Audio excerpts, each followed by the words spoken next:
Hey everybody, Shane here, Shoebox Legends. Thanks for joining me today for a special Father's Day episode here on the channel. I want to give a shout out to my dad, who I am so grateful for, all the experiences that he provided growing up and the great relationship that we're fortunate enough to still share to this day. And as far as this video goes, I want to focus on my dad and his tie to my experience in the hobby, because this is a sports card channel after all. And my dad is really the person that's responsible for getting me into this hobby to begin with, all the way back in the winter of 1989. I've told this story before, and we're gonna cut here. There's gonna be a couple in and outs throughout this video, but I wanna start off by showing some of my very first cards. In fact, my very first cards that were provided to me by my dad. So hang tight, we're gonna switch angles here. I'll be right back. All right, apologies in advance if this gets a little wobbly, but we are looking here at my original binder, Shane's Hockey Cards 1990. Started collecting them in the winter of '89. My brothers and I were playing the sport, and my dad, in order to help develop our interest in the game that we were learning, he would surprise us and bring home unopened packs of '89-90 Topps and O-Pee-Chee hockey cards. And he made this binder cover on our early home computer. And my brothers and I, on so many nights that winter, would just sit around the kitchen table, ripping open our packs, trading our doubles, sorting our cards. And this is a priceless binder to me for that reason. This is really intact, kind of exactly how I left it all those years ago when I dropped the hobby the first time around. And yeah, if I were to save one item from my collection down the road and had to sell everything else, this would be it. It's the first item that I showed here on YouTube in my very first video because it's that meaningful for me. And this kind of was the spark that ignited my passion for trading cards that still exists here, you know, well over 30 years later, coming up on 40 years, not too much longer here. And so I won't go through this whole binder. There's some other topics I want to get to in the episode, but really appreciate that you would stop on your way home after a long day, I'm sure, and grab those packs just to kind of stoke our interest and provide some entertainment. And this is how we learned about the game.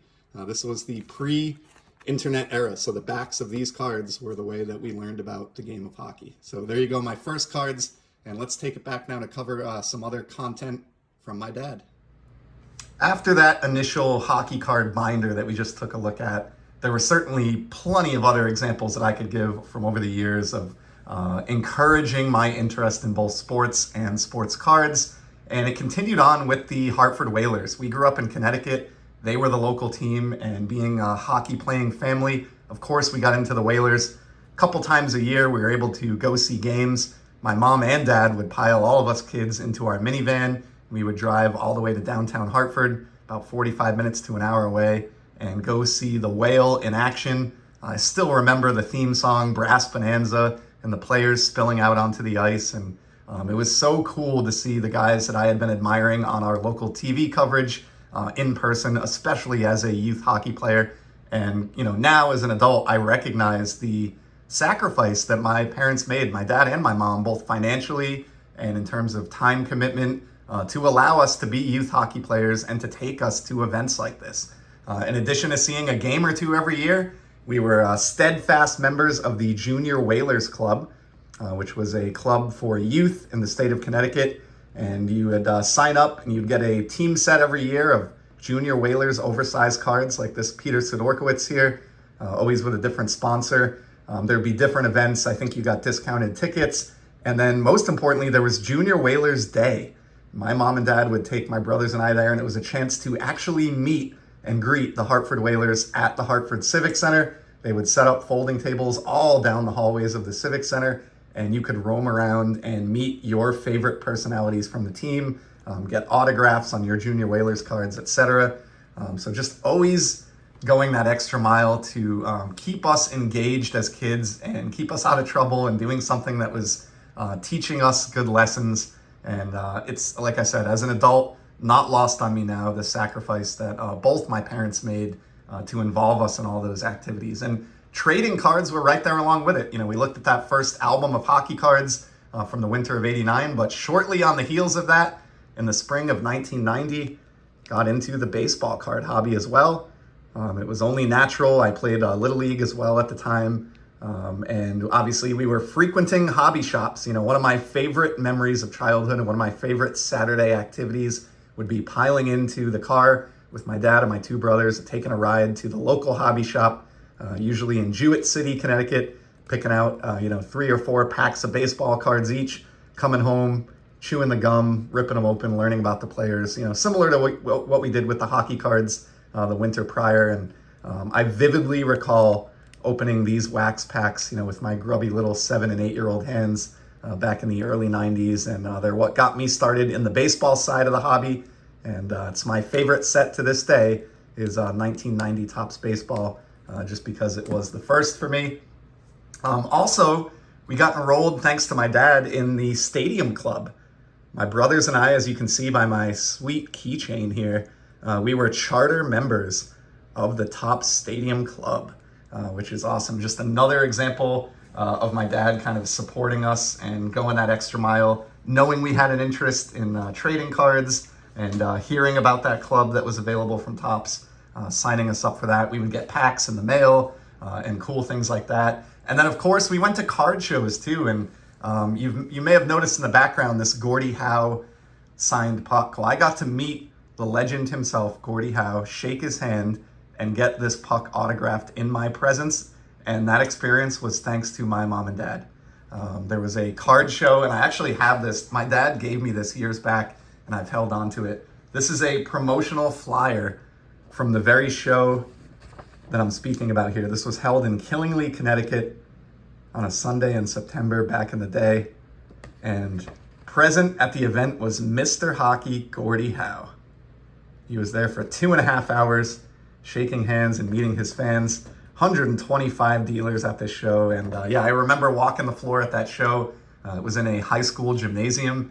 And just again, another example of support from my parents, just making my childhood and my hobbies enjoyable. And I always had something fun to do or learn or experience growing up. And I think you take that for granted, some of us, when we're kids, to an extent anyway. You just don't know enough to know. But being an adult now, I fully recognize all of the many sacrifices that my parents made, going without, things for themselves.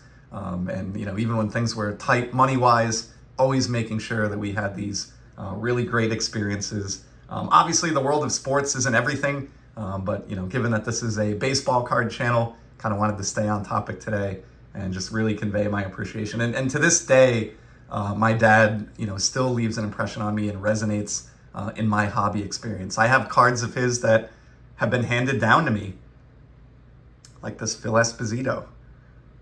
Just a great vintage hockey card there that was part of my dad's collection. In fact, I feel like he may have picked it up at this very show back in the day, and then eventually that was handed down to me. So I've kept this exactly like it is in the yellow top loader with no penny sleeve and the price tag still on it, because this is a hand-me-down from my dad. And on the baseball side of the house, I know I'm jumping around a little bit, but he got me into vintage baseball cards as well, because the local hobby shop wasn't the only place we would frequent on the weekends. We would oftentimes hit up local antique stores. And this was my first ever vintage baseball card, picked up at an antique store in Putnam, Connecticut. Might have been even that summer of 1990, or certainly by the following summer. Knew nothing about Maurice McDermott.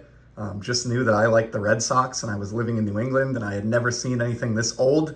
And my dad picked this up for me, I think for probably $2 or $3 out of a little bin of 50 through 52 Bowman that was at that shop. And that was my first foray into vintage baseball. And I've mentioned it before, but this is like another card that's kind of priceless to me, just like the album. And my dad and I still kid around to this day about the fact that the back of this card refers to Maurice McDermott as String Bean Maury. I remember we got a kick out of that right when I bought the card on the ride home. And it's still kind of an inside joke to this day. And lastly, I wanted to leave you with one piece that I think just illustrates that it wasn't just in my childhood that my dad supported me, but he's just remained that way throughout my entire life and into adulthood here. And not long after I started this channel, maybe 2 or 3 years ago, knowing that I had this interest in sports cards, he went out and made the coolest custom framed printout for me. And I'll give you a little bit of a quick backstory here. We were, again, huge Hartford Whalers family. And for those who don't know, they made a devastating trade in the early 90s where they sent the team captain and the best player in the history of the team, Ron Francis, over to the Pittsburgh Penguins. And it devastated the Connecticut hockey community and all the Whalers fans. So my dad took it upon himself to go out and find on the internet versions of the players that were involved in this trade. And where possible, he got them on their original uniform with the Whalers or Penguins and the new uniform post-trade. And so he tracked all of these cards down individually.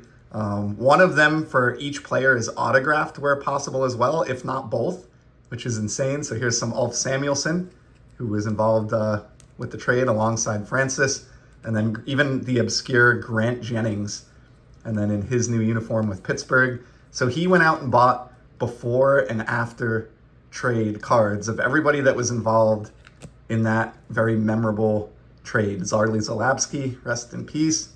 And then lastly, Jeff Parker, who has very limited cards available, and I don't think has an official card available with either the Penguins or the Bruins. It's kind of a throw-in name on that trade. But as if that wasn't cool enough, those were a means to an end. So he bought those cards just so he could make me, as I said, a custom framed piece. So I'm gonna pause one more time here, and we're gonna cut to take a look at that, and then come back to close out this tribute video.